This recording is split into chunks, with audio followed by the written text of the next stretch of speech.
Capítulo 9, dos Tirps. E será enforcado, sentenciou o comandante. Os aplausos explodiram, atormentando-lhe sem dó os ouvidos.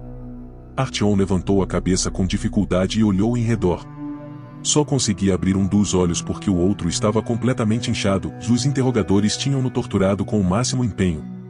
Além disso, também ouvia com dificuldade e os sons pareciam chegar-lhe através de uma camada densa de algodão. Parecia ainda ter os dentes no lugar. Mas, também, para que precisava ele de dentes, agora?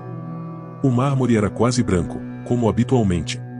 E a sua palidez até lhe arrepiava os dentes. Do teto pendiam lustres de ferro maciço que em tempos deviam ter tido luz elétrica. Agora, a luz provinha de velas feitas de gordura de porco e o teto, por cima, estava completamente negro. Em toda a estação só havia 2 desses lustres acesos, um na extremidade, onde havia uma escadaria muito larga, e o outro no meio do átrio, no local onde Artyom se encontrava de pé, nos degraus da ponte que ligava a plataforma a uma passagem lateral, que dava para outra linha do metrô.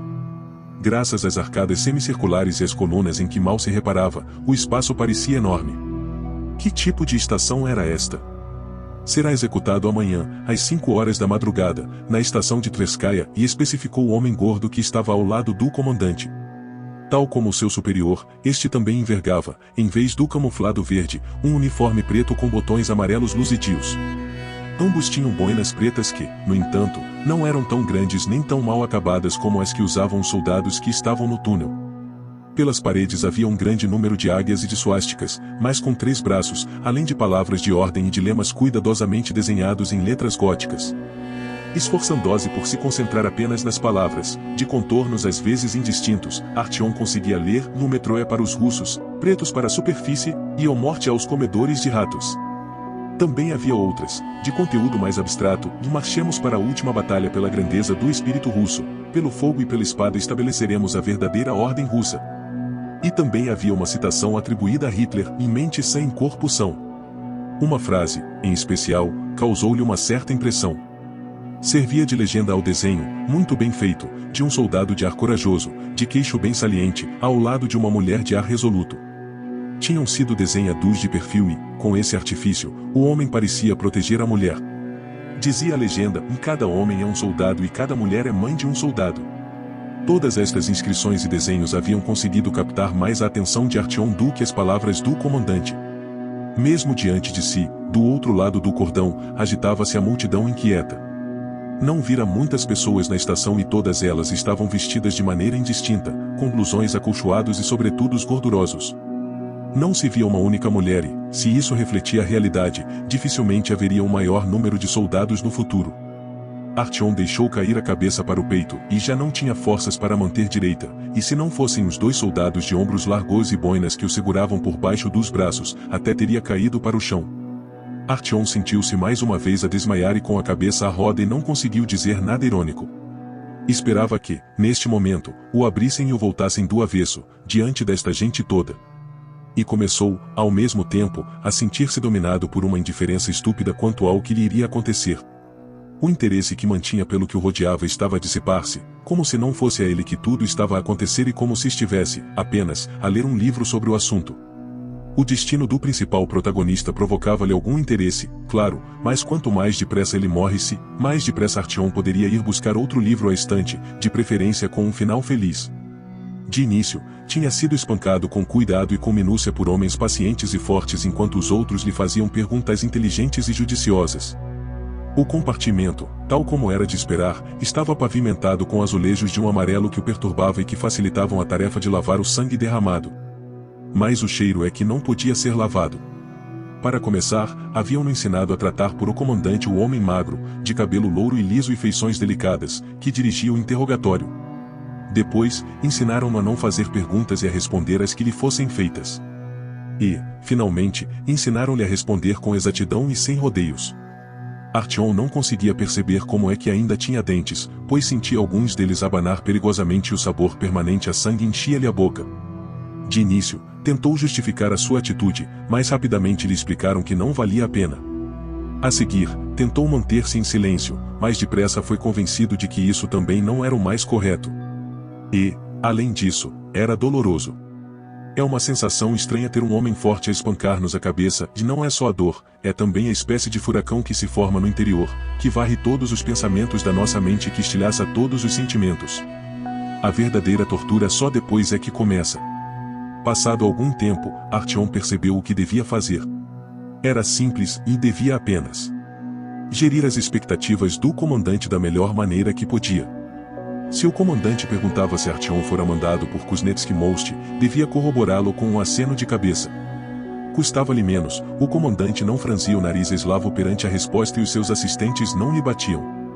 O comandante partiu do princípio de que Artyom fora enviado com o objetivo de reunir informações de âmbito militar e de efetuar uma ação de sabotagem. Artyom voltou a dizer que sim, com novo aceno de cabeça, e o seu torturador esfregou as mãos de contente e o jovem conseguiu poupar o outro olho. Mas acenar com a cabeça não chegava. Devia ouvir com a máxima atenção o que o comandante lhe perguntava, porque se dissesse que sim, sem lhe prestar atenção, a disposição deles piorava e um dos ajudantes do comandante poderia, por exemplo, tentar partir-lhe uma costela. Depois de cerca de hora e meia desta conversa sem pressas, Artyom deixou de sentir o corpo, deixou de ver bem, mal ouvia e menos ainda compreendia o que estava a passar-se. Perdeu a consciência várias vezes mais, por meio de água gelada e amoníaco, obrigavam-no sempre a voltar a si. A conversa deve ter sido muito interessante. No fim, a ideia que formaram a seu respeito era completamente falsa. Viram nele um espião inimigo e um sabotador, que ali fora com o propósito de apunhalar o Quarto Reich pelas costas para depois decapitar a sua liderança, lançar as sementes do caos e preparar o terreno para o ataque à estação. O seu objetivo último era a instauração de um regime caucasiano sionista antinacional em toda a rede do metrô. Embora Artyom percebesse pouco de política, em geral, objetivo global desta natureza pareceu-lhe bem e, por isso, disse-lhes que era verdade. E ainda bem que esteve de acordo. Porque foi graças a essa atitude que pôde conservar todos os seus dentes. Quando todos os pormenores da conspiração ficaram apurados, deixaram-no desmaiar. Quando voltou a abrir o olho, já o comandante estava a ler a sua sentença. Mal as formalidades acabaram de ser cumpridas, a data da sua partida deste mundo foi anunciada ao público presente e cobrirá-lhe a cabeça e o rosto com um capuz negro, o que piorou ainda mais a sua capacidade de ver. Nesse momento, além de não ver, Artyom sentiu-se ainda mais entontecido. Não conseguiu aguentar-se em pé mais do que um minuto e deixou de se debater quando um espasmo lhe percorreu o corpo, vomitando diretamente para as próprias botas. O guarda deu um passo atrás, por precaução, e o público agitou-se, indignado. Artyom ainda se sentiu envergonhado, por instantes, mas a cabeça começou a andar à roda e os joelhos deram de si. Um braço forte segurou-lhe o queixo e Artyom ouviu uma voz conhecida, que parecia ter saído de um sonho. Vamos. Vem comigo, Artyom. Já acabou. Levanta-te. Disse a voz. Mas Artyom não conseguiu arranjar forças para se pôr de pé nem para levantar a cabeça. Estava tudo escuro, talvez por causa do capuz. Mas como é que poderia tirá-lo se as mãos estavam amarradas atrás das costas? E tirá-lo era essencial. Para ver se aquele homem era quem ele pensava ou se estava apenas a imaginar que a ouvia. O capuz, e disse, com dificuldade, esperando que o outro percebesse. O véu negro desapareceu e Artyom viu, à sua frente, o caçador. Não mudará, desde o momento em que estiver a falar com ele em VDNKH. Tinha sido pouco tempo antes e mais parecia ter sido há uma eternidade. E como é que ele ali chegará? Artyom mexeu a cabeça com dificuldade e olhou em redor. Encontrava-se na plataforma da mesma estação onde lhe tinham lido a sentença. Havia corpos espalhados por todo o lado e só algumas velas é que continuavam acesas no lustre. O outro lustre estava destruído. O caçador tinha na mão direita a mesma pistola que tanto intrigara Artyom na última vez, por parecer tão grande devido ao comprido silenciador aplicado ao cano e à sua destacada mira laser. Uma Stekin. O caçador estava a olhar para ele, com muita atenção e alguma ansiedade. Está tudo bem contigo? Perguntou. Consegues andar? Sim. Possivelmente. Artyom chamou a si toda a sua coragem, mas havia outra coisa que lhe interessava mais. Está vivo? Conseguiu o que queria. Como podes ver, respondeu o caçador, com um sorriso fatigado. Agradeço a tua ajuda. Mas eu não completei a minha tarefa, e objetou Artyom, abanando a cabeça, que sentia arder e onde se misturavam a dor e a vergonha. Fizeste tudo o que pudeste fazer, e sossegou o caçador, dando-lhe uma palmada amigável no ombro. E como vão lá as coisas? Em VDNKH? Está tudo bem, Artyom. Já passou tudo. Eu consegui que destruíssem a entrada e agora os escuros já não poderão entrar no metrô. Estamos a salvo. Vamos embora. Que aconteceu aqui? Artyom olhou em redor e contemplou, horrorizado, os cadáveres que se amontoavam no átrio, reparando que, além da sua voz e da do caçador, mais nada se ouvia. Não interessa. O caçador fitou-o com um olhar firme. Não deves preocupa-te com isto. Curvando-se, levantou a mochila do chão. Junto à mochila estava uma metralhadora do exército, ainda fumegante. O cinto de munições estava quase vazio. O caçador começou a andar e Artyom tentou acompanhá-lo. Olhando para um lado e para o outro, viu algo em que ainda não reparara e havia várias figuras escuras penduradas da ponte onde a sentença lhe fora lida. Sem falar, o caçador continuou a andar em passos largos, como se tivesse esquecido de que Artyom mal se podia mexer.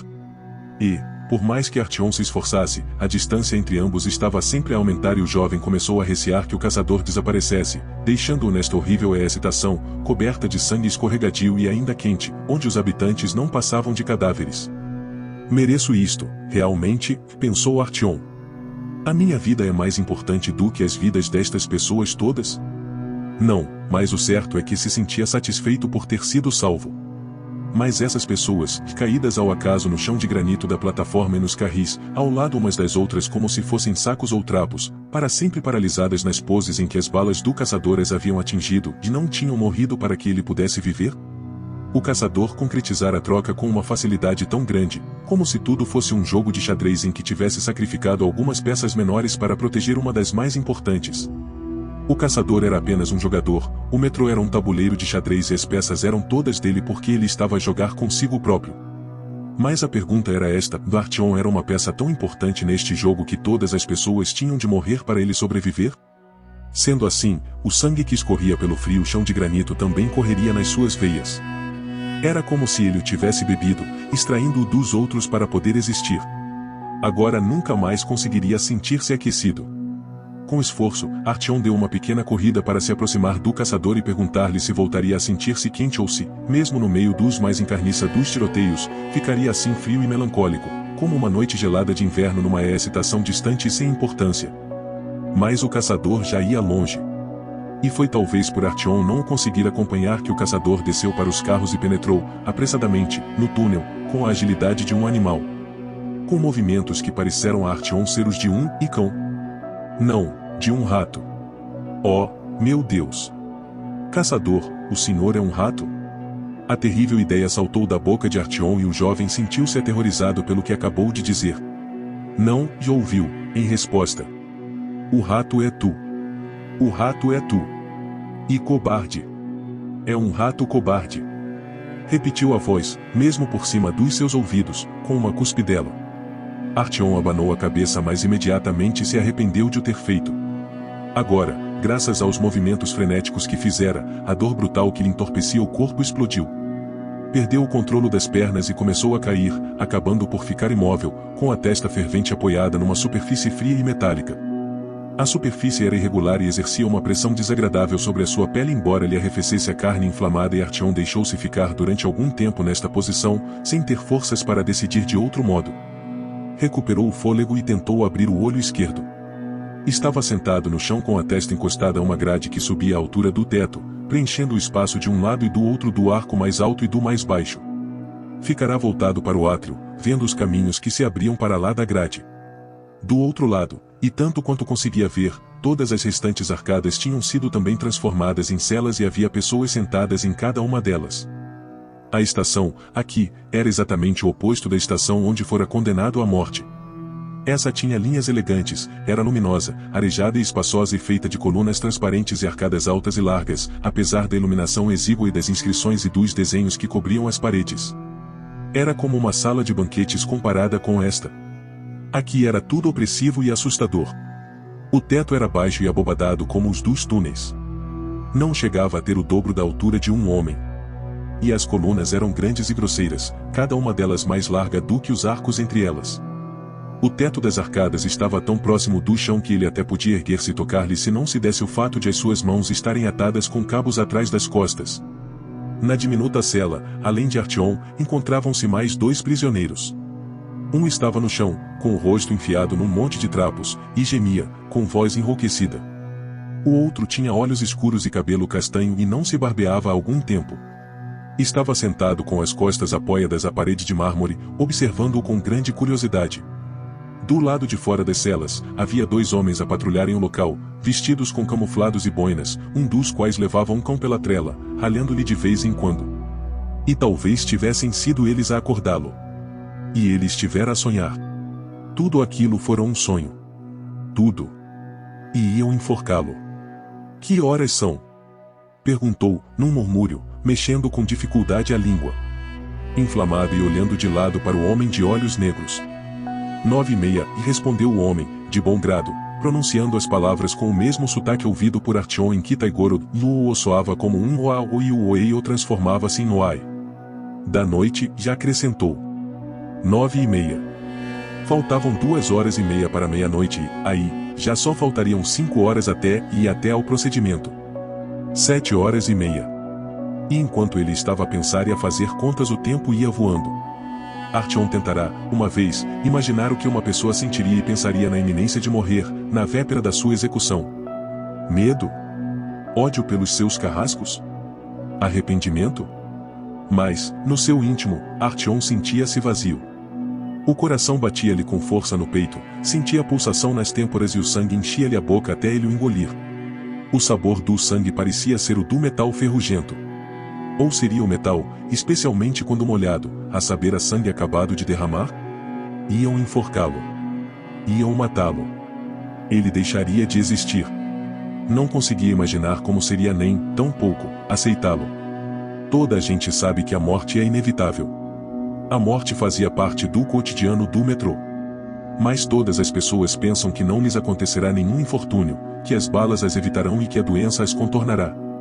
A morte por velhice é uma coisa lenta e não vale a pena pensar nela. Não se pode viver quando se está sempre a pensar na própria mortalidade.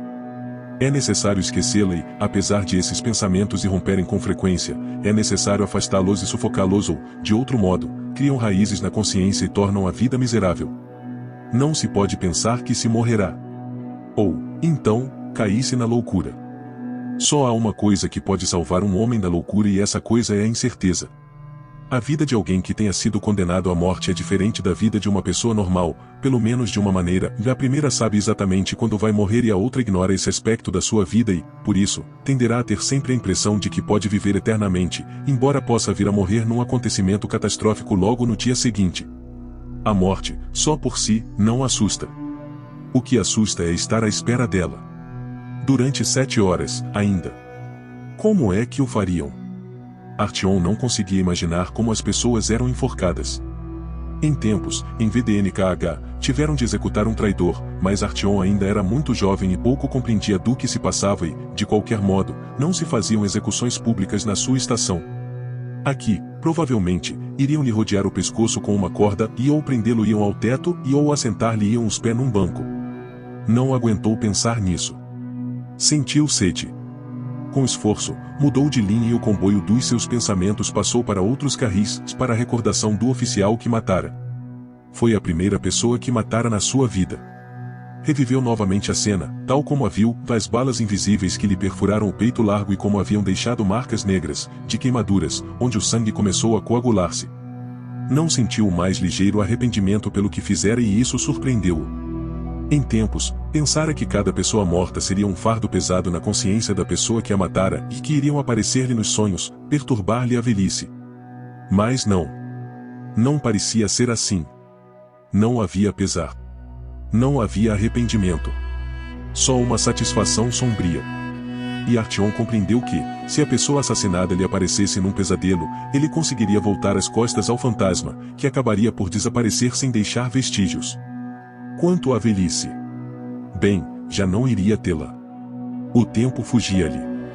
A execução envolveria, possivelmente, um banco para assentar os pés. Quando há tão pouco tempo, é preciso pensar em qualquer coisa importante em que não tivesse havido tempo para pensar, antes disso, porque se estava sempre a adiar. E no fato de a vida não ter sido vivida como devia. E que ela seria diferente se houvesse uma segunda oportunidade. Mas não. Ele nunca poderia ter tido outra vida neste mundo e nada havia que ele quisesse tentar refazer. Quando o guarda fronteiriço disparou contra a cabeça de Vaneca, deveria não ter recorrido à sua metralhadora e, não a utilizando, manter-se à margem. Não teria sido possível. Nunca mais conseguiria expulsar Vaneca e Mikhail Porfirievich dos seus sonhos. E que teria acontecido ao idoso? Raios, como precisava de beber água. Primeiro, viriam tirá-lo da cela. E, se tivesse sorte, levá-lo-iam pela passagem entre as plataformas, mas, também, já não haveria muito tempo para isso. E se não lhe pusessem o raio do capuz na cabeça, ele conseguiria ver alguma coisa, além das grades e da interminável fila de celas. De que estação é? Perguntou Artyom ao seu companheiro de cela, por entre os lábios secos, afastando-se da grade e levantando a cabeça, para lhe ver os olhos. Tverskaya, respondeu o homem. E tu estás aqui por quê, irmão? Perguntou depois. Matei um oficial, respondeu Artyom, lentamente. Era-lhe doloroso falar. Oh, e comentou, simpaticamente, o homem da barba por fazer. Portanto vão enforcar-te? Artyom encolheu os ombros e voltou-se, outra vez, para se apoiar à grade. Claro que vão, e asseverou-lhe o seu companheiro de cela. Vão. E muito em breve. Aqui nesta estação, sem o transferirem para outra. Mas se conseguisse, ao menos, beber água. Lavar o gosto metálico que tinha na boca e umedecer a língua. Então já conseguiria falar mais com o homem. Na jaula onde se encontrava, no entanto, não havia água embora, no extremo oposto, houvesse um balde de lata fétido. E se pedisse água aos seus carcereiros? Talvez fizessem pequenas atenções aos condenados à morte. Se conseguisse enfiar a mão pelas grades e acenar. Mas as mãos continuavam atadas atrás das costas e o cabo que as prendia enterrava-se nos seus pulsos, e já não sentindo as mãos. Tentou gritar, mas só produziu um ruído seco, que rapidamente se transformou numa tosse que vinha do fundo dos seus pulmões. Os dois guardas aproximaram-se quando perceberam os esforços que ele estava a fazer para lhe chamar a atenção. O rato já acordou e disse o do cão, com um sorriso. Artyom levantou muito a cabeça para ver o rosto do homem e sussurrou, com dificuldade. Beber. Água. Beber. O guarda que tinha o cão fingiu mostrar-se surpreendido. Para quê? Vai ser pendurado não tarde e só queres beber? Mas não te vamos dar água nenhuma. Talvez assim morras mais depressa. O assunto ficou resolvido e Artyom fechou os olhos, exausto. Mas os carcereiros pareciam querer continuar a falar com ele. Portanto, canalha, agora já percebeste contra quem ergueste o punho? Perguntou o outro guarda. E até é russo, rato. É por causa desses idiotas que estão prontos a apunhalar-nos com a nossa própria faca, e acenou a cabeça para o vizinho de Artyom. O metrô vai ficar cheio deles, em breve, e o cidadão russo vai deixar de ter espaço para respirar. O preso da barba por fazer baixou a cabeça. Artyom só conseguiu arranjar forças para encolher os ombros. E mataram bem morto o cão que tu trazias, e acrescentou o primeiro guarda. Sidorov disse que o túnel era um mar de sangue. E foi bem feito. Sub-humanos. Têm de ser destruídos. Eles dão cabo do nosso e banco de genes. O guarda teve dificuldade em lembrar-se da expressão. Eles dão cabo de tudo. E o teu velho também morreu, já acrescentou. O quê? Exclamou Artyom, num soluço. Recearau, mas sempre na esperança de que talvez o idoso tivesse sobrevivido, que estivesse em algum lado, talvez mesmo numa cela vizinha. É verdade. Ainda tentaram ajeitá-lo, mas ele não se aguentou e esticou o pernil e disse, alegremente, o guarda com o cão, satisfeito por ver Artyom reagir ao que diziam. Tu morrerás. O que te pertence desaparecerá. Todos os que te são próximos morrerão, e Artyom viu, na sua mente, Mikhail Porfirievich a parar, despreocupado, no meio do túnel, a folhear o bloco de notas e a repetir, emocionado, a última linha Der Toten Tatenrum. Não, o poeta enganara-se. Já não havia atos de glória. Já nada restava. Lembrou-se, depois, das saudades que Mikhail Porfirievich tinha do seu antigo apartamento e, em especial, da sua antiga cama. O pensamento de Artyom começou a ficar mais denso e mais lento e acabou por parar. O jovem voltou a apoiar a cabeça na grade e, com a mente já entorpecida, observou a manga do carcereiro. A suástica dos 3 braços. Que símbolo mais estranho. Como uma estrela ou uma aranha aleijada. Só 3 braços por quê?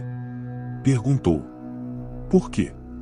Teve de acenar com a cabeça para a braçadeira do homem para os carcereiros perceberem o que queria dizer. Bem, quantos são necessários? Contrapôs o do cão, indignado. Só há 3 excitações, idiota. É um símbolo de união. E é só esperar. Quando chegarmos a Polis, já lhe acrescentaremos um 4. Que estás tu a dizer? Interrompeu o outro guarda. Isto é um símbolo antigo, um símbolo eslavo primitivo. É um solstício. Era dos frites e nós ficamos com ele. Estações. Parvalhão. Mas já não há sol, e objetou Artyom, obrigando as palavras a saírem-lhe da boca. Confundido pelo véu lamacento que lhe cobria os olhos e que lhe engolia a audição. É isso, o tipo enlouqueceu, já anunciou, agradado, o guarda com o cão. Vamos ver se encontramos outro com quem possamos conversar, Sênia. Artyom não percebeu quanto tempo passou enquanto ficou ali sentado, roubado dos pensamentos e da visão. Houve momentos em que recuperou a consciência e em que se apercebeu de imagens vagas. Mas estava tudo saturado com o gosto e o cheiro do sangue. A certa altura, no entanto, até se sentiu satisfeito por o corpo se ter apiedado da mente dele ter suprimido todos os pensamentos e foi desse modo que a sua razão se afastou da melancolia. Irmão. O seu companheiro de cela sacudiu-o pelo ombro. Não durmas. Estás a dormir há muito tempo. São quase 4 horas. Artyom tentou libertar-se do abismo da sua inconsciência e regressar à superfície, mas era-lhe difícil consegui-lo, como se tivesse os pés atados a pesos de chumbo. A realidade voltou a apossar-se dele, como se fosse um rolo de fotografias imerso no líquido de revelação, cujas imagens estivessem agora a ganhar contornos mais visíveis. Que horas são? Grunhiu. Faltam 10 para as 4, respondeu o homem de olhos negros. 10 para as 4. Deviam vir buscá-lo daqui a uns 40 minutos. E dentro de 1 hora e 10 minutos. 1 hora e 9 minutos. 1 hora e 8 minutos. 7 minutos. Como te chamas? Perguntou-lhe o companheiro de cela. Artyom. Chamo-me Ruslan. O meu irmão chamava-se Armed e mataram-no logo. Mas não sei o que vão fazer-me. O meu nome é russo e talvez não queiram cometer um erro. O homem de olhos negros estava visivelmente feliz por ter conseguido ter uma pessoa com quem conversar. De onde é? Nada disso interessava a Artyom, mas a conversa do seu vizinho de barba por fazer ajudava-o a ter o pensamento ocupado. E já nem lhe interessava com que. Não queria era pensar em VDNKH. Não queria pensar na missão que lhe tinha sido confiada. Não queria pensar no que estava a acontecer no metrô. Não queria. Não queria. Eu sou de Kievskaya. Conheces? Chamamos-lhe a Kievskaya soalheira, e Ruslan sorriu, mostrando os dentes brancos. Há lá muita gente do meu povo. Tenho uma mulher e 3 filhos. O mais velho tem 6 dedos nas mãos. Acrescentou, cheio de orgulho. Qualquer coisa para beber. Só para um gole. Mesmo que fosse água tépida nem se importaria. Ou que não tivesse sido filtrada. Uma água qualquer. Só um gole. E ficar outra vez esquecido até os carcereiros o virem buscar. Queria que o pensamento ficasse de novo vazio e não ocupado com coisas que não lhe interessavam. Queria que a cabeça deixasse de rodopiar, de lhe fazer comichão, de impedir os seus pensamentos de lhe dizerem que ele havia cometido um erro. Ele tinha tido o direito de fazer o que fez. Devia ter se ido embora. Voltado as costas. Tapado os olhos. Seguido em frente. De Puskinskaya até Chekovskaya. E daí seria só uma mudança. Tão fácil. Só uma mudança e tudo. Teria sido feito e a tua tarefa ficaria terminada. E ele estaria vivo. Qualquer coisa para beber. As mãos já estavam tão dormentes que nem as sentia. É tão fácil as pessoas morrerem quando acreditam em alguma coisa. É o que acontece aos que acreditam que a morte não é o fim de tudo. Daqueles em cujos olhos o mundo se divide em preto e branco, que sabem com precisão o que precisam de fazer e por quê, que impunham o archote de uma ideia ou de fé que ilumina tudo aquilo que veem. Os que não duvidam de nada e não se arrependem de nada. Para esses, o tempo que antecede a morte é fácil. E morrem com um sorriso nos lábios. Já tivemos fruta deste tamanho. E as flores, que eram tão bonitas. Eu dei-as à moça, sem levar dinheiro, e ela ofereceu-me um sorriso, e as palavras chegaram aos ouvidos de Artyom, mas já não conseguiram distraí-lo. Já se ouviam passos vindos das profundezas do corredor.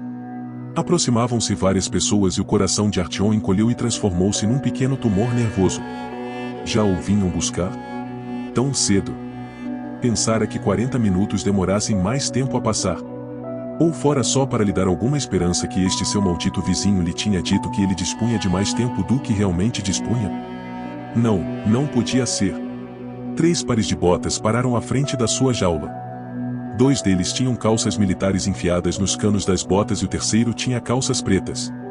A fechadura rangeu e Artyom mal teve tempo de se endireitar para não cair quando se abriu a grade, a que se apoiara. Peguei nele, e disse um dos recém-chegados. Artyom foi levantado por mãos fortes que se lhe introduziram por debaixo dos braços e levantado até ao teto. Fica bem. Lançou-lhe Ruslan, em jeito de despedida. Diante dele estavam 2 artilheiros que não eram os guardas que tinham falado com ele.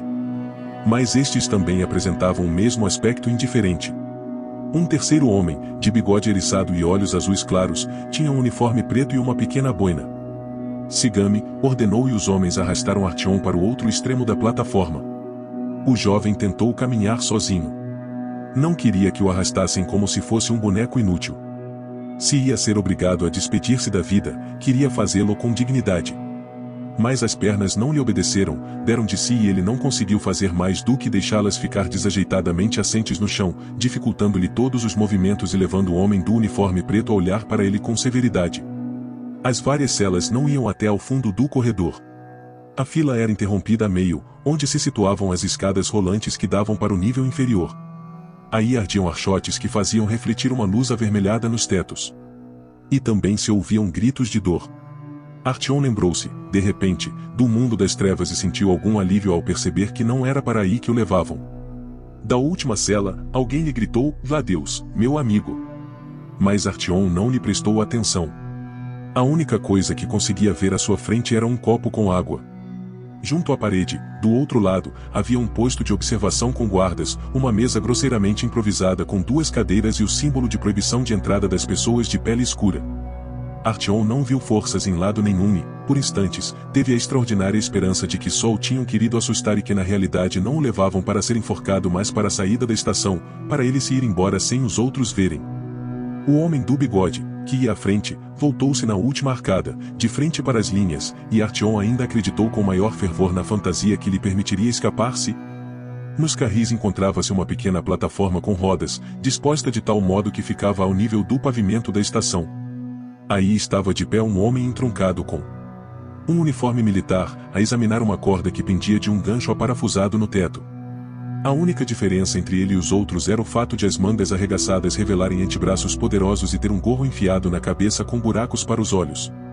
Está tudo a postos? Perguntou o homem do uniforme preto. O carrasco acenou afirmativamente com a cabeça e fez uma pausa. Eu não gosto desta construção. Acrescentou. Não podíamos usar o velho banco? Era só Isais. Deu um murro na palma da outra mão. E lhe partiria o pescoço. Mas com esta coisa. Quando estiver a asfixiar vai remexer-se como uma minhoca num anzol. E quando asfixiam há tanta coisa que limpar depois. Até parece que deitam fora as tripas. Já chega. Disse o homem do uniforme preto. E, puxando o carrasco de lado, silvou-lhe qualquer coisa furiosamente. Mal viram o superior afastar-se, os 2 soldados apressaram-se a retomar a conversa interrompida. E então? Perguntou, impaciente, o da esquerda. Então, e respondeu o outro, num sussurro que se ouvia bem, empurrei-a contra a coluna e enfiei-lhe a mão pela saia e ela amoleceu logo e disse-me, e mais não conseguiu terminar porque, entretanto, regressou o oficial. Interessa pouco que seja russo. Cometeu uma transgressão. É um traidor, um vira-casacas, um degenerado. E os traidores devem ser dolorosamente punidos. Ia dizendo para o carrasco, encorajando-o. Desataram as mãos a Artyom e tiraram-lhe o blusão e a camisola e o jovem ficou só com a camisola interior. Depois arrancaram-lhe do pescoço o cartucho de bala que o caçador lhe dera. É um talismã? Perguntou o carrasco. Vou pô-lo no teu bolso, que ainda te pode ser útil. A voz não revelava maldade e era até curiosamente reconfortante. Depois de lhe atarem outra vez as mãos atrás das costas, empurraram Artyom para o cadafalso. Os soldados permaneceram na plataforma por já não serem necessários. E Artyom percebeu que na realidade não conseguiria escapar-se, até porque a pouca força que ainda tinha era-lhe necessária para se manter em pé, enquanto o carrasco lhe punha o baraço em redor do pescoço. Manter-se em pé, não cair e não fazer barulho. E qualquer coisa para beber. Era só nisso que conseguia pensar. Água. Água. Água, e rouquejou. Água. O carrasco levantou as mãos, decepcionado. Onde é que eu te vou arranjar água? Não é possível, meu caro, já estamos atrasados. Sê paciente, agora, que já não falta muito. O carrasco saltou para a linha, com um ruído seco, e cuspiu para as mãos antes de pegar na corda atada ao cadafalso. Os soldados estavam bem aprumados e o comandante pusera, até, um olhar solene e cheio de significado. Como espião inimigo, que traiu maldosamente o seu povo, e começou o comandante. Na cabeça de Artyom dançaram fragmentos e imagens que pareciam gritar: espera, é muito cedo, ainda não consegui fazer o que tinha de fazer. E depois apareceu-lhe diante dos olhos o rosto austero do caçador, desaparecendo de imediato no crepúsculo avermelhado da estação, seguindo o rosto terno de Sukhoi, que por sua vez também desapareceu. E o de Mikhail Porfirievi. Dos Tirpst. E depois os escuros. Eles não podem. Espera. E sobre tudo isto, interrompendo-lhe as recordações, as palavras e os desejos, envolvendo tudo numa neblina asfixiante e seca, pairava uma sede enorme. Qualquer coisa para beber. Degenerado, que desacredita o seu próprio país, e continuava a borbulhar a voz do oficial. De repente, ouviram-se gritos no túnel, uma sequência de rajadas de metralhadora e depois uma explosão violenta e tudo ficou em silêncio. Os soldados empunharam as metralhadoras. O oficial voltou-se, nervoso, e ordenou, rapidamente: a pena é a morte. Vamos. E deu o sinal. O carrasco grunhiu e puxou a corda, apoiando bem os pés nas travessas. As tábuas do cadafalso deslizaram por debaixo dos pés de Artyom, apesar de o jovem continuar a tentar tocar-lhes para se manter amparado, mas as tábuas afastavam-se cada vez mais e era-lhe cada vez mais difícil ficar em pé. E a corda puxava-o para trás, para a morte, e ele não queria ir, não queria morrer. O chão desapareceu debaixo dele e o baraço apertou-se, fechado pelo peso do corpo de Artyom. Apertou-se-lhe em redor do pescoço, fechando-lhe a traqueia e provocando-lhe sons entrecortados na garganta. A visão ficou turva e tudo se voltou do avesso dentro dele. O corpo ansiava por ar, mas não conseguia inalar por muito que tentasse e começou a encolher-se, convulsivamente, e sentiu picadas horríveis no estômago. A estação encheu-se de um fumo amarelo e venenoso, e espesso como nevoeiro, ao longe ressoaram tiros e Artyom perdeu os sentidos. E, enforcado. Vamos, vamos. Não te ponhas a fingir. Já te sentimos o pulso. Por isso, não te ponhas a fingir que morreste. E Artyom sentiu uma bofetada, que o despertou. Recuso-me a fazer-lhe outra vez respiração boca a boca. Disse o outro. Desta vez, Artyom já se sentiu absolutamente seguro de que era tudo um sonho, proveniente dos últimos segundos em que ainda estava consciente, antes do fim. A morte estava iminente e o momento em que o seu punho de ferro se fechou em torno do seu pescoço era inquestionavelmente real, tal como a sensação de sentir o chão a fugir-lhe de debaixo dos pés e de ficar pendurado por cima dos carris. Para de piscar os olhos, que vais ficar bem. Insistiu a primeira voz. Tiramos-te da corda para poderes apreciar novamente a vida e estás a espojar-te no chão para quê? Alguém o abanou. Artyom entreabriu a medo um olho, fechando-o logo a seguir, tendo decidido que estaria, possivelmente, no meio do processo de morrer antes do tempo e a entrar na vida depois da morte.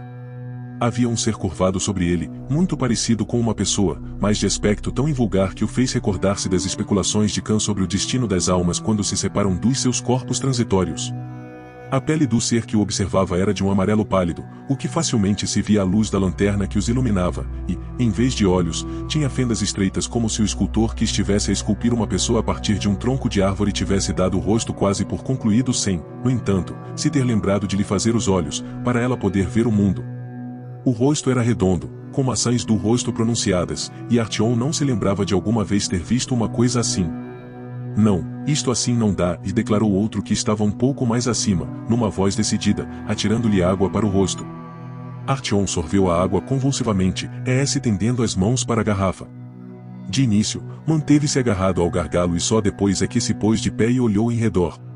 Estava a ser apressadamente transportado por um túnel escuro e a uma velocidade de entontecer, num vagão que não devia ter menos de 2 metros de comprimento. No ar cheirava queimado e Artyom pensou, surpreendido, que o vagão devia estar cheio de petróleo. Além dele, encontravam-se mais 4 homens sentados no vagão, juntamente com um cão castanho, muito grande, com um forro de sobretudo preto no lombo. Um deles era o homem que o esbofeteara. Havia também um homem de barba com um boné com orelheiras, com uma estrela vermelha bordada no boné e no seu blusão acolchoado. A tiracolo tinha uma metralhadora igual ao arado que Artyom já tivera, mais com uma baioneta parafusada ao cano.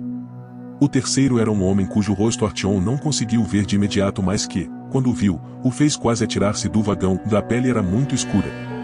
Artyom observou-o melhor e acalmou-se. Não era um dos seres de pele muito escura como os que ameaçavam VDNKH.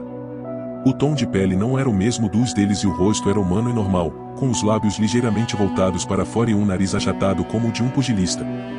O último tripulante do vagão era de aparência relativamente regular, mas tinha um sorriso bonito e um queixo imponente, que o fez lembrar-se de um cartaz que vira em Pushkinskaya. Vestia um casaco de cabedal magnífico, atado com um cinto largo com 2 fieiras de orifícios e um cinturão de oficial, de onde pendia um coldre de grandes proporções. Na retaguarda do vagão havia uma metralhadora Degtyaryel e uma bandeira vermelha desfraldada.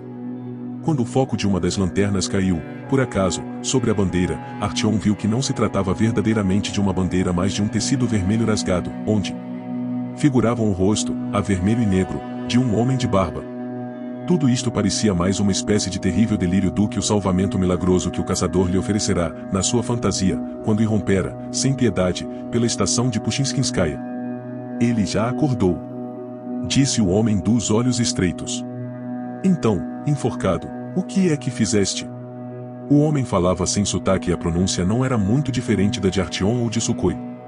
E era estranho ouvir uma fala russa pura provinda de um ser tão invulgar. Artyom não conseguiu libertar-se da sensação de que tudo isto era uma espécie de farsa e que o homem dos olhos estreitos estava apenas a mexer os lábios, enquanto o homem do casaco de cabedal falava por detrás dele. Eu matei um dos oficiais deles, confessou Artyom, com relutância. Olha, ainda bem. É assim que gostamos.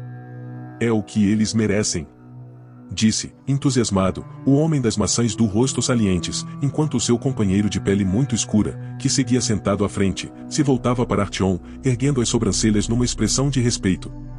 Artyom ficou a pensar que o outro se devia ter enganado nas palavras que usou.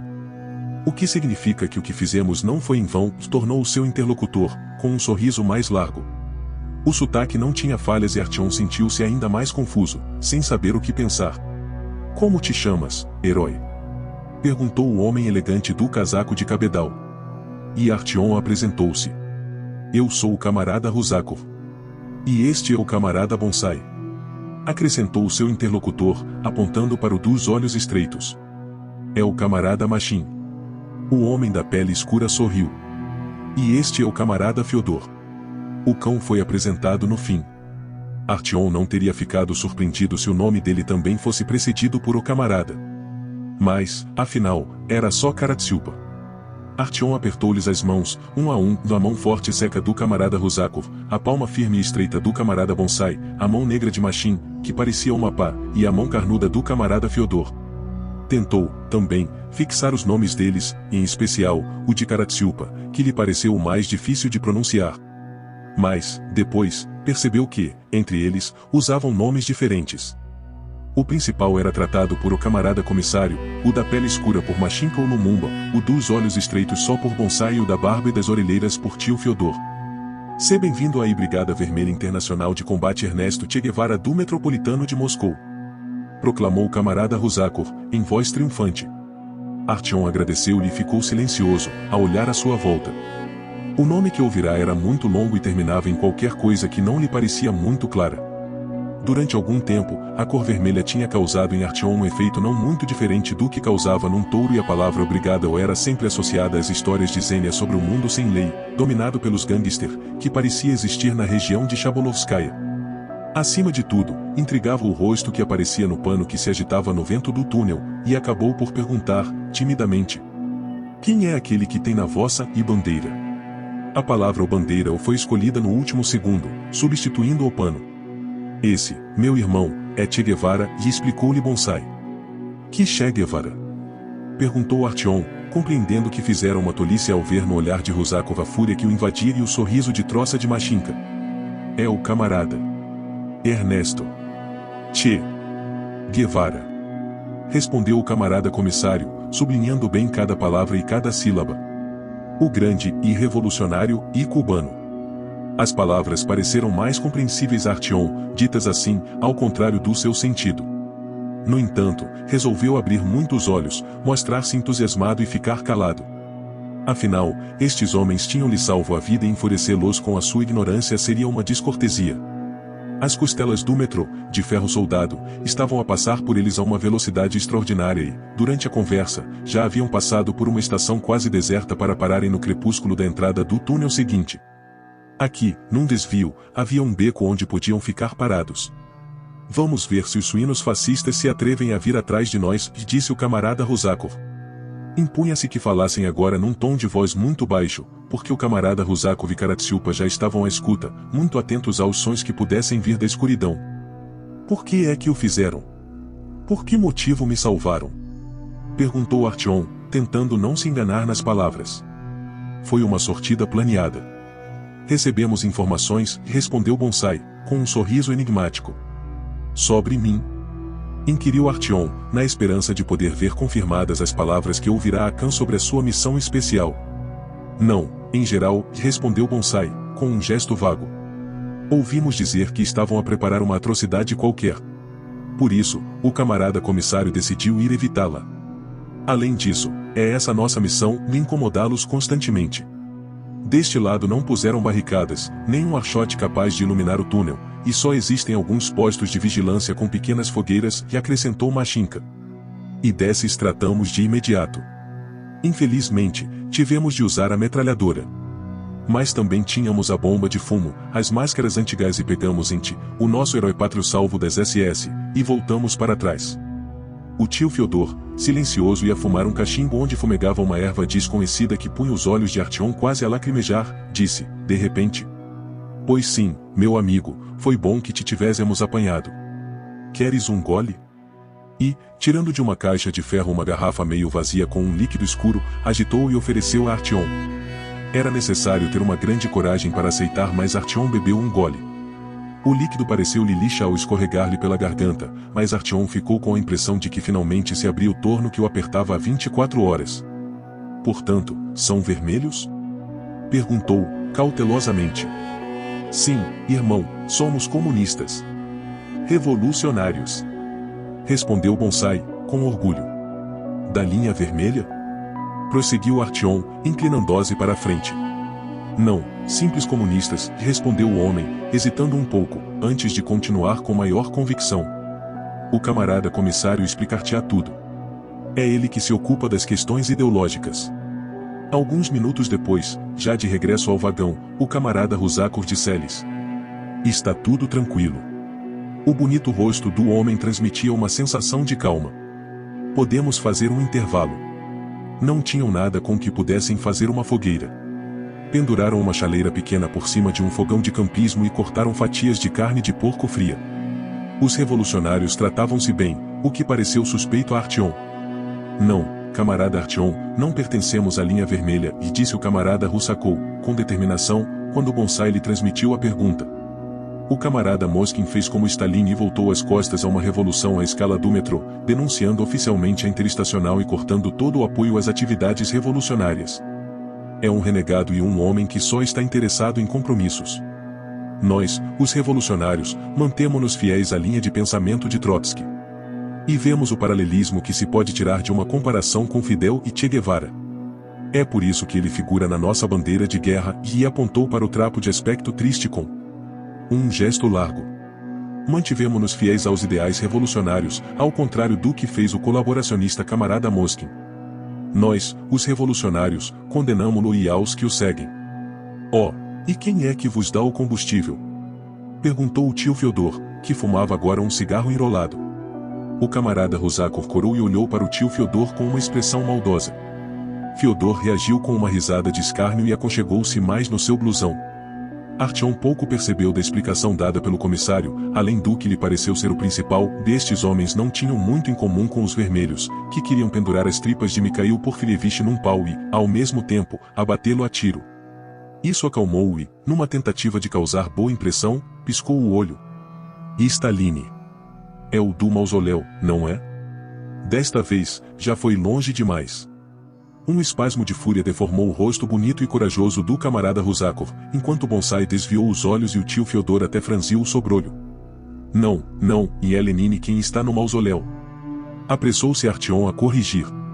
Os vincos de severidade que marcavam a testa alta mais franzida do camarada Rusakov atenuaram-se e este declarou, com rispidez. Ainda temos de trabalhar muito contigo para aprenderes as coisas importantes, camarada Artyom.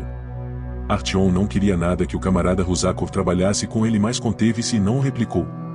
Percebia pouco de política, na realidade, mas era um tema que começava a interessar-lhe e, por isso, esperou que a tempestade se acalmasse e arriscou. Mas por que é que são contra os fascistas? Quer dizer, eu também sou, mas vocês são revolucionários, afinal. Esses suínos. Por causa de Espanha, por causa de Ernest Thälmann e da Segunda Guerra Mundial. Cuspiu o camarada Rusakov através dos dentes cerrados, embora não percebesse uma palavra do que ouvirá, Artyom não quis voltar a mostrar a sua ignorância. Depois de terem deitado o chá nas canecas, ficaram todos mais animados. Bonsai começou exaustivamente a fazer perguntas tolas ao tio Fyodor, tentando obviamente provocá-lo, e Mashinka, sentado ao lado do camarada Rusakov, perguntou-lhe em voz baixa. Então diz-me, camarada, como é que o marxismo-leninismo aborda a questão dos mutantes sem cabeça? É assunto que já me preocupa há bastante tempo. Eu quero ser ideologicamente forte e estou com dificuldades neste caso. Os dentes espantosamente brancos cintilaram num sorriso culpado. Bem vês, camarada Machin, e respondeu o comissário, passados alguns instantes, este assunto e não é simples, meu irmão. E ficou a pensar. Artyom ficou também interessado em saber como é que os mutantes seriam vistos numa perspectiva política e, na realidade, até queria saber se existiam, ou não. Mas o camarada Rusakov manteve-se em silêncio e os pensamentos de Artyom deslizaram, de novo, para o rumo de que não conseguia desviar-se nos últimos dias. Queria chegar a Polis. Fora salvo por milagre e ganhará uma nova oportunidade que até poderia ser a última. Doía-lhe o corpo todo, custava-lhe respirar, ficava a tossir quando tentava respirar fundo e ainda não conseguia abrir um olho. E queria manter-se com estes homens. Junto dele sentia-se mais calmo e mais confiante e a escuridão do túnel, que lhe era desconhecido, não o estava a cercar e a oprimir. O restolhar e o som de patas que ocasionalmente lhe chegavam das profundezas negras não o assustavam, não o punham de salvaguarda e permitiam-lhe ter a esperança de que esta trégua pudesse durar para sempre. Era agradável poder reviver, uma e outra vez, o momento em que fora salvo. E apesar de a morte ter estado quase a abocanhá-lo com os seus dentes de ferro, o medo peçonhento e paralisante que o prendera antes da execução já se evaporara. O que dele restava, oculto no coração e no estômago, tinha sido queimado pela cerveja caseira do camarada da barba por fazer chamado Fyodor. O próprio Fyodor, o amável Bonsai, o severo comissário do casaco de cabedal e o enorme Machin Lumumba eram pessoas de trato fácil, de uma maneira que nunca mais encontrara desde que deixara a VDNKH há milhares de anos. O que era sua propriedade já não estava consigo. A maravilhosa metralhadora ainda nova, os 5 carregadores com balas, o passaporte, a comida, o chá, 2 lanternas, tudo se perderá. Ficará para trás, com os fascistas. O que tinha era só um blusão, as calças e um cartucho de bala deformado no bolso. Dissera-lhe o carrasco, ainda te pode ser útil e agora? Ficar ali, com os combatentes da Interestacional, os brigadistas da IDA e bem, a designação não era importante. Viver a vida deles e esquecer a sua. Não. Isso nunca. Não podia parar por um minuto nem descansar. Não tinha o direito de o fazer. A vida dele já não era dele, o seu destino era decidido por outros a partir do momento em que concordara com a proposta do caçador. Era tarde demais. Devia pôr-se a caminho. Não havia outra opção. Ainda ficou sossegadamente sentado durante bastante tempo, quase sem pensar. Mas a sombria decisão que tomara estava a amadurecer dentro de si a cada segundo que passava, nos seus músculos magros e nas veias esmagadas que ainda lhe doíam. Sentia-se um boneco de trapos, de onde tivesse sido retirada toda a serradura até ficar transformado num trapo sem forma definida, que alguém tivesse pendurado num esqueleto de metal. Já nem se sentia ele próprio. Ao esvaziarem-no da serradura, agora dispersa em partículas por um vento vindo do túnel, também lhe haviam tirado todos os pedaços do corpo que eram seus e havia alguém, instalado dentro da sua pele, que não queria ouvir as súplicas desesperadas do seu corpo sangrento e exausto, alguém que lhe esmagara o desejo de se render, de ficar imóvel, de descansar e de desistir antes de a sua missão ter uma oportunidade de ganhar uma forma decisiva. Esta outra pessoa tomara as decisões ao nível do instinto e contornara-lhe a consciência onde, agora, só reinavam o silêncio e o vazio. E o fluxo contínuo, e normal, do diálogo dentro de si próprio ficou interrompido. Era como uma mola sinuosa que, existindo dentro de si, tivesse ficado lisa. Levantou-se de um pulo, com movimentos desajeitados e rígidos, fazendo o comissário olhar para ele, surpreendido, e Machin levar a mão à metralhadora. Camarada comissário, será que eu poderia? Poderei falar consigo? Perguntou-lhe Artyom, num tom inexpressivo. Ao ouvi-lo, Bonsai voltou-se, com uma expressão de curiosidade, deixando em paz o infeliz tio Fyodor. Diz claramente o que tens a dizer, camarada Artyom. Não tenho segredos perante os meus combatentes, e disse o comissário, observando-o cautelosamente. Bem vê. Eu estou muito grato a todos por me terem salvo. Mas eu nada tenho com que possa pagar-vos. E gostaria realmente de continuar convosco. Mas tenho de continuar. Tenho de ir. O comissário ficou calado. E para onde vais? Perguntou o tio Fyodor.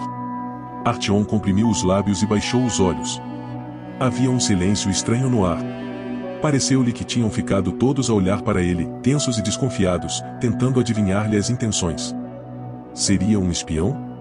Seria um traidor? Por que motivo é que estava a ser tão reservado? Bom, se não queres dizer, não digas, rematou o tio Fyodor, num tom conciliador. Vou para Polis, disse Artyom, sem conseguir conter-se. Não queria arriscar-se a perder a confiança deles por culpa de qualquer tonta teoria de conspiração. Tens algum assunto a tratar lá? Perguntou o tio Fyodor, com um ar inocente. Artyom fez que sim com a cabeça, em silêncio. E é urgente? Voltou a inquirir o homem. Bem, não vamos impedir-te de prosseguir. Se não quiseres falar do teu assunto, então está bem. Mas nós não podemos deixar-te aqui no meio do túnel. Não é verdade, pessoal? Voltou-se para os outros. Bonsai acenou resolutamente com a cabeça e Machinka baixou a metralhadora e confirmou. Foi então que interveio o camarada Rusakov. Estás preparado, camarada Artyom, na presença dos combatentes desta brigada, que salvou a tua vida, para jurar que não estás a planear prejudicar a causa revolucionária? Perguntou, com severidade. Juro, respondeu Artyom, do fundo do coração. Não tinha intenção nenhuma de prejudicar a revolução. Tinha coisas mais importantes em que pensar. O camarada Rusakov fitou-o prolongadamente sem desviar os olhos e pronunciou, por fim, o seu veredito. Camaradas combatentes. Por mim, acredito no camarada Artyom e, por isso, peço-vos que votem a favor de o ajudarmos a chegar a Polis. O tio Fyodor foi o primeiro a erguer a sua mão e Artyom ficou a pensar que talvez tivesse sido ele que o arrancara do baraço. Machin votou depois e Bonsai limitou-se a um aceno de cabeça. Bem, camarada Artyom, não muito longe daqui existe uma passagem que as massas desconhecem, e disse o comandante, e que liga a linha de Zamoskvoretsk à linha vermelha. Podemos ajudar-te a partires daí. O comandante não chegou a terminar a frase porque Karatsiupa, que há muito estava sossegado aos seus pés, se levantou de repente e começou a ladrar ensurdecedoramente. Com a velocidade de um relâmpago, o camarada Rusakov tirou do coldre uma Twitter 3347 resplandecente. Ao mesmo tempo, Bonsai puxou o cabo para ligar o motor, Machin ocupou a sua posição à retaguarda e o tio Fyodor tirou da caixa onde estivera a sua cerveja artesanal uma garrafa com um pavio enfiado no gargalo. O túnel, naquele ponto, começava a descer e a visibilidade era, por isso, muito má, mas Karatsiupa continuava tenso e Artyom começou a sentir-se ansioso. Dei-me também uma metralhadora, pediu, num sussurro. Não muito longe, brilhou com grande intensidade a luz de uma lanterna, que se apagou logo a seguir. Ouviram depois alguém a dar ordens. Nas travessas ressoaram botas pesadas, qualquer coisa ou alguém caiu no chão e tudo voltou a ficar silencioso. O cão, cuja boca estava a ser mantida fechada pela mão do comissário, libertou-se e começou outra vez a ladrar. Não estou a conseguir ligar o motor, resmungou Bonsai, com um tom de derrota na voz. Temos de empurrar. Artyom foi o primeiro a saltar do vagão, sendo logo seguido pelo tio Fyodor e por Machin. Apoiaram com forças os pés nas travessas e conseguiram que o enorme veículo começasse a mover-se. Mas andou muito devagar e quando, finalmente, o motor despertou, com ruídos secos que pareciam assomos de tosse, as botas já se faziam ouvir muito perto deles. Fogo! Ouviu-se, vindo da escuridão, e o espaço estreito do túnel encheu-se de sons. Pelo menos 4 balas passaram por eles, com os projéteis em bater ao acaso nas paredes, provocando chispas, embatendo nos canos e produzindo sons metálicos.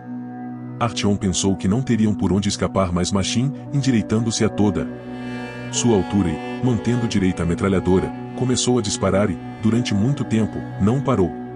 As armas automáticas calaram-se. Depois o vagão começou a andar melhor e tiveram de correr atrás dele para conseguirem subir a bordo. Estão a ir-se embora. Força! Gritou alguém atrás deles, e as metralhadoras automáticas crepitaram, cada vez mais perto, com fúria redobrada, mas a maior parte das balas atingiu as paredes e o teto do túnel. Acendendo rapidamente o rastilho da garrafa, o tio Fyodor envolveu-a em trapos e atirou-a para os carris. 1 minuto depois houve um clarão muito brilhante e ecoou o mesmo ruído que Artyom já ouvirá, quando estava de pé com o baraço ao pescoço. Outra vez. Mais fumo. Ordenou o camarada Rusakov. Um vagão motorizado é, simplesmente, um milagre, pensou Artyom quando viu os seus perseguidores a ficarem para trás, tentando ainda abrir caminho pela cortina de fumo. O veículo já estava a andar sem problemas, e assustando as pessoas que o viram, passou muito depressa pela estação de Novokuznetskaya, onde o camarada Rusakov se recusou terminantemente a parar. A velocidade a que seguiam era tal que Artyom quase não teve tempo de ver a estação. Mas também nada havia de especial nela, salvo a iluminação exígua. Havia lá algumas pessoas, mas Bonsai sussurrou-lhe que a estação não era recomendável, que os seus habitantes eram um pouco estranhos e que, ao tentarem lá parar da última vez, tinham se arrependido seriamente da tentativa, só conseguindo sair com grande esforço. Desculpa, camarada, mas não poderemos ajudar-te como pensávamos, disse o camarada Rusakov a Artyom, num tom mais familiar do que antes. Agora já não vamos conseguir voltar a esta região durante algum tempo. Vamos regressar à nossa base de Avtozavodskaya. Se quiseres, podes juntar-te à brigada. Artyom teve de fazer um esforço enorme outra vez para conseguir recusar a oferta, mas, desta vez, foi-lhe mais fácil. Dominava uma espécie de desespero que, no entanto, lhe dava forças. O mundo estava todo contra ele e tudo estava a dar para o torto. Apesar disso, os obstáculos que os túneis lhe punham ao caminho despertavam nele uma raiva teimosa e essa raiva reacendia as suas visões mais desvanecidas com chamas rebeldes que lhe devoravam o medo, o sentido do perigo, a razão e a força. Não, e respondeu, com firmeza e calma. Tenho mesmo de continuar. Nesse caso, iremos juntos até Pavelskaya e separar-nos-emos aí, e disse o comissário, que se mantivera em silêncio. Mas é uma pena, camarada Artyom, porque precisamos de combatentes. Ainda perto de Novokuznetskaya, o túnel dividia-se e o vagão seguiu pelo caminho da esquerda. Quando Artyom perguntou o que se passava no caminho da direita, explicaram-lhe que a via lhes estava bloqueada, a algumas centenas de metros, havia um posto avançado da Hansa que era uma verdadeira fortaleza. O túnel da esquerda, que nem parecia importante, parecia conduzir diretamente às 3 estações do círculo, Oktyabrskaya, Dobrinskaya e Pavelekskaya. A Hansa não tencionava destruir esta pequena passagem entre os túneis e a ligação para os transportes a que ela dava origem, mas só os agentes secretos da Hansa é que a usavam. Se mais alguém tentasse aproximar-se do posto avançado, seria imediatamente abatido sem ter qualquer hipótese de se explicar. Depois de percorrerem esta passagem durante algum tempo, chegaram a Pavelekskaya. Artyom pensou como seu amigo de VDNKH tinha tido razão ao dizer-lhe que se podia atravessar toda a rede do metrô numa hora e sem que ele acreditasse. Ah, se ao menos tivesse um vagão como o deles. Mas, de qualquer modo, um vagão também não teria realmente ajudado porque havia muitos locais onde não se podia passar com a rapidez do vento.